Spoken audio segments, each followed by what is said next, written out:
Nabila tolong pimpin dong. Sebelum mulai pelajaran,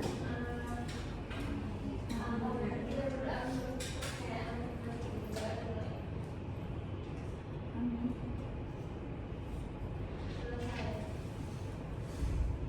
Baik, hari ini ada yang nggak masuk? Ada dia. Siapa? Dia Kenapa dia?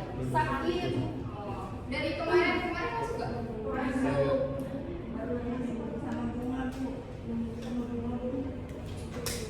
Oke, udah pada siap ya belajar hari ini? Iya.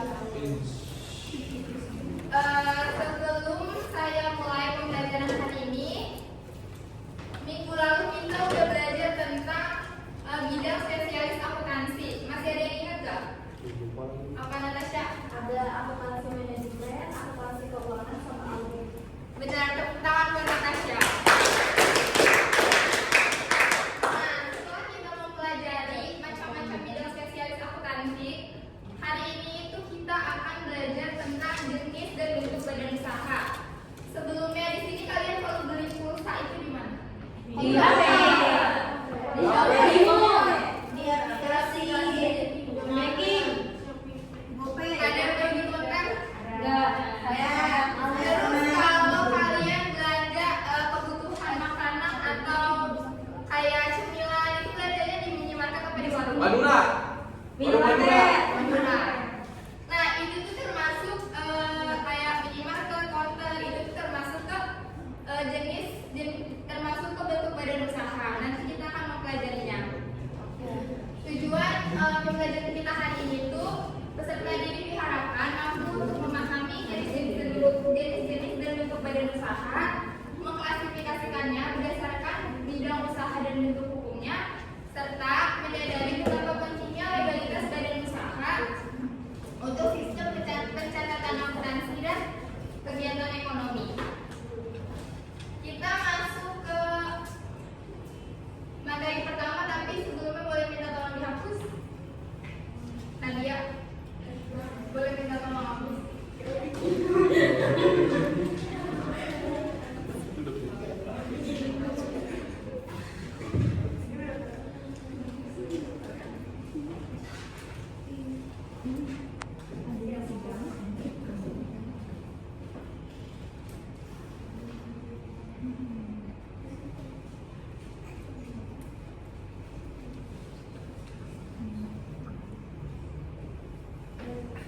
Kasih Nadia. Yang pertama kita masuk ke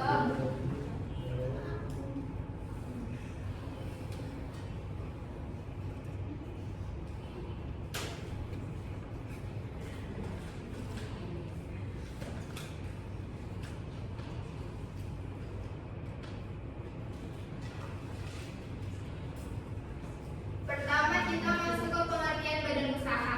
Siapa yang tahu badan usaha itu apa? Saya. Apa ya?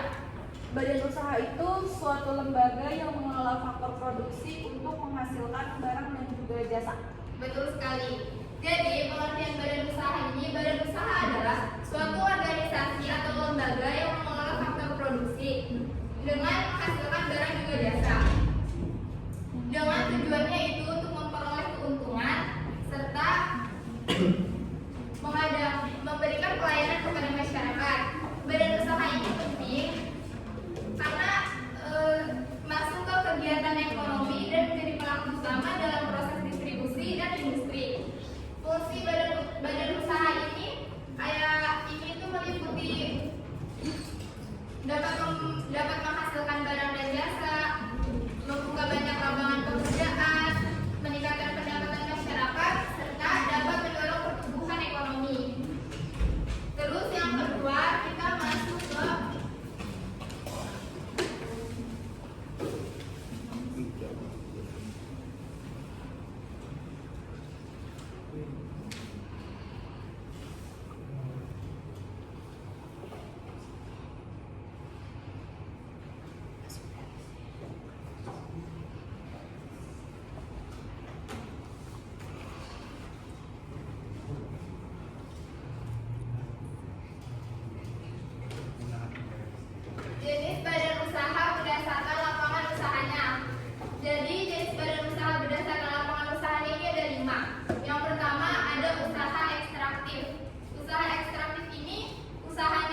Muda.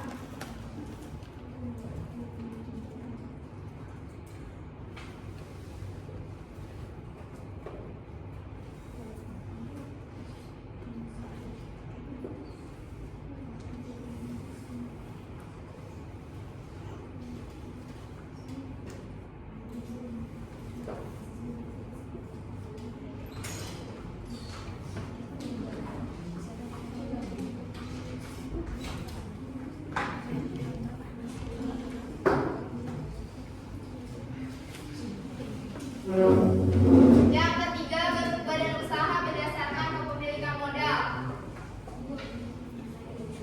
Ya, jangan lama ya.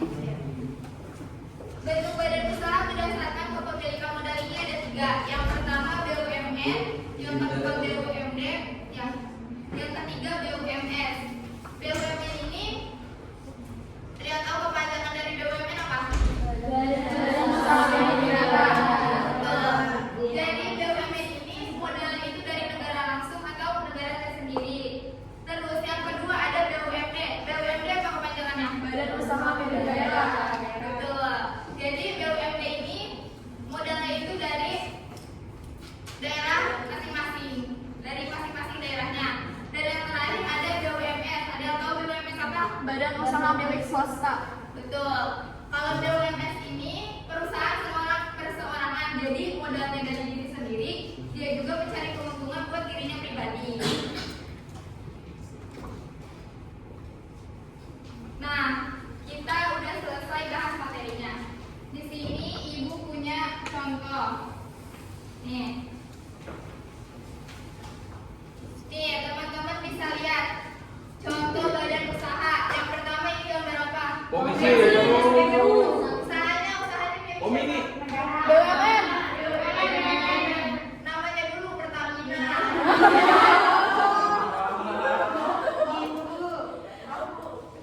Terus yang kedua ini apa? Gak tahu. Koperasi. Ya, koperasi kan bersama-sama dalam membentuk kelompok. Oke. Ya. Terus yang ketiga ini ada Toko sepatu. Ya. Sekarang ibu puterin spidolnya nanti. Kalau spidolnya berhenti di orang itu, dia maju ke depan terus ngejelasin. Oke. Contoh badan usaha yang ada 3 di sini. Nah. Sambil nyanyi kita ya. Bu, izin kalian ya.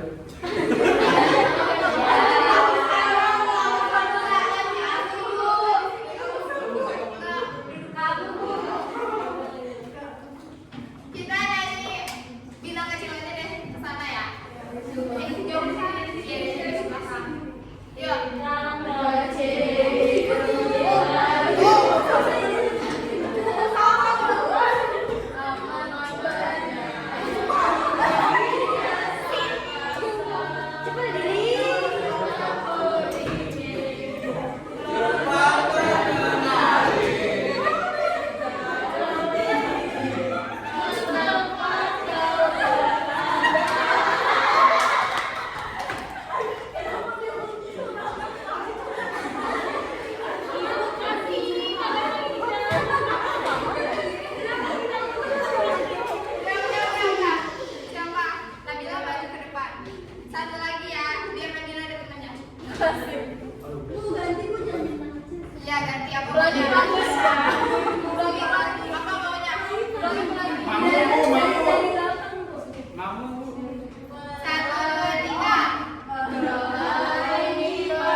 bensin. Ini ada gambar pom bensin.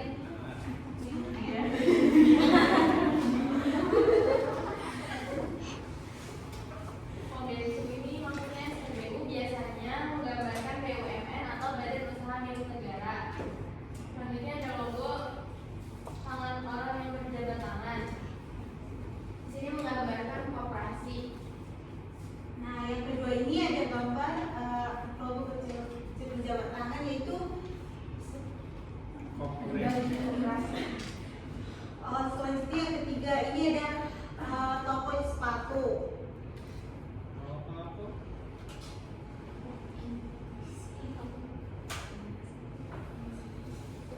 Ini menggambarkan usaha perorangan, di mana ini memiliki tujuan yaitu mencari keuntungan pribadi, dan ciri khasnya itu memiliki modal dan tanggung jawab dan tanggung jawabnya juga ditanggung oleh diri sendiri. Seperti itu kira-kira. Terima kasih Nabila dan Ida. Kasih tepuk tangannya. Ya, jadi dari ketiga perusahaan ini ada program kita yang dimiliki oleh negara. Kalau koperasi ini dimilikinya bersama-sama, dan kalau toko sepatu dimilikinya oleh diri sendiri atau pribadi. Sekarang kita bentuk kelompok ya. Saya buatnya ini 1, 2, 3, 4, 1, 2, 3, 4, 1, 2, 3, 4, 1, 2, 3, 4. Ini selesainya 4 ya.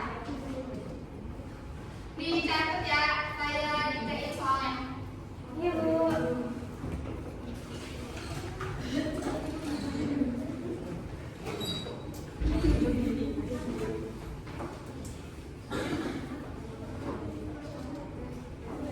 Udah belum dicatat ya? Udah.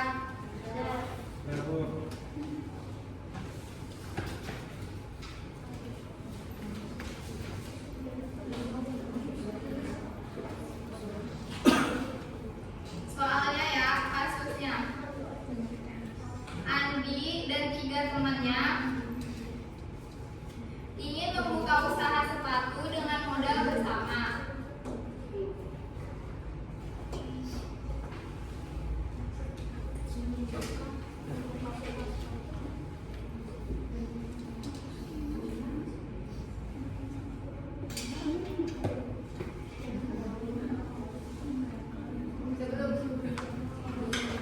Dengan modal bersama.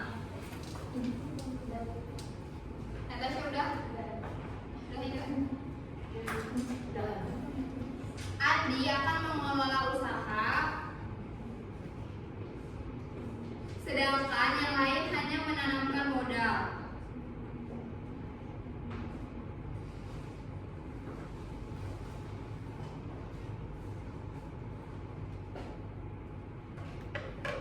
Udah? Nah. Mereka ingin usaha berkembang dan risiko dapat diminimalkan.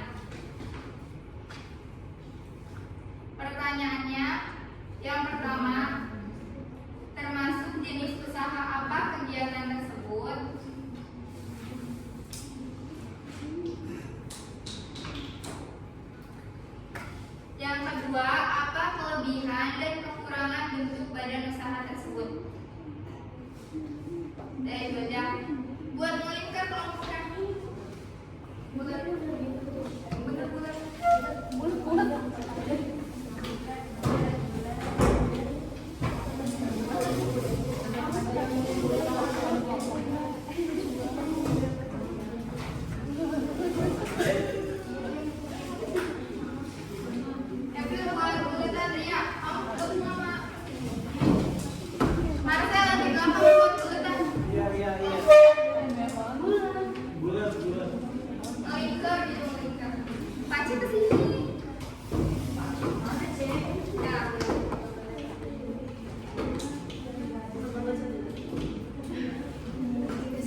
Udah belum?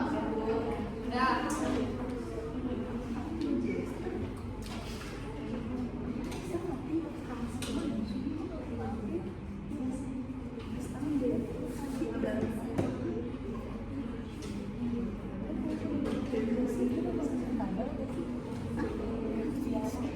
Udah selesai belum semuanya? Kita jawab bareng-bareng aja ya karena waktunya nggak cukup. Coba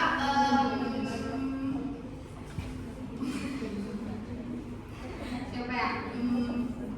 Nabila bacain kasusnya dulu tadi kayak gimana?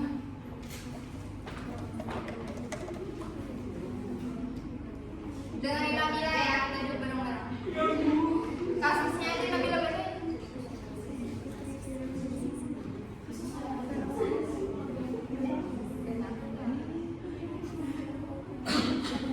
Coba April bacain kasusnya tadi apa?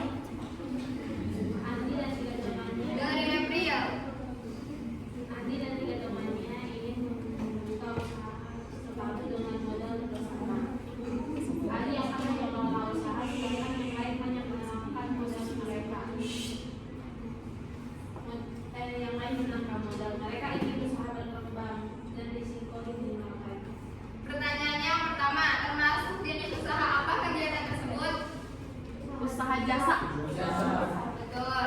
Yang kedua, jelaskan alasan bentuk badan usaha apa yang paling tepat. CV. CV itu kepanjangannya apa?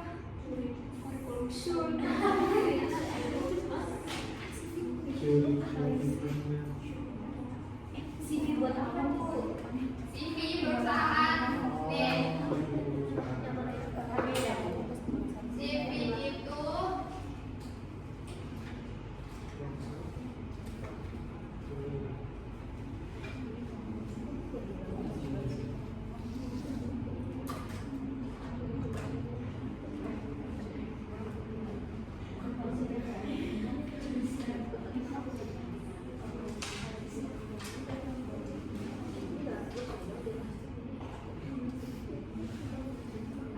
ini yang belum tahu kepanjangan perusahaan CV itu kayak gini. Dan yang ketiga, yang terakhir, apa kelebihan dan kekurangan bentuk badan usaha tersebut?